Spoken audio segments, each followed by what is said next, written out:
التوحيد وكيف يكون العمل ঈদুল ফিতরের নামাজ, খেলাধুলা ও চিত্ত বিনোদন সহ দিনব্যাপী বিভিন্ন কর্মসূচির মধ্য দিয়ে ডেনমার্কে বসবাসরত প্রবাসী বাংলাদেশি ও মধ্যপ্রাচ্যের বিভিন্ন দেশের মুসলমানরা পবিত্র ঈদুল আজহা উদযাপন করেছেন। রোববার সকাল 9:30টায় ডেনমার্কের রাজধানী কোপেনহেগের বেলাহয় মাঠে ঈদের সবচেয়ে বড় জামাত অনুষ্ঠিত হয়। এই ঈদ জামাতে বাংলাদেশি প্রবাসীরা ছাড়াও মধ্যপ্রাচ্য ও বিভিন্ন দেশের প্রায় 10,000-এরও বেশি মুসল্লি অংশ নেন।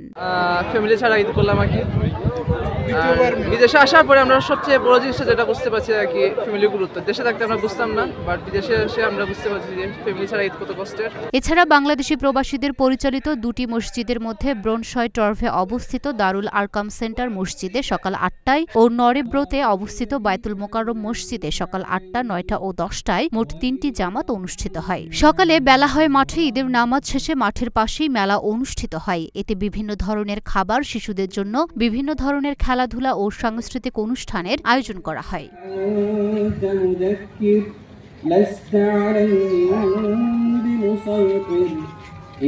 Luna Afroz, Dhaka post.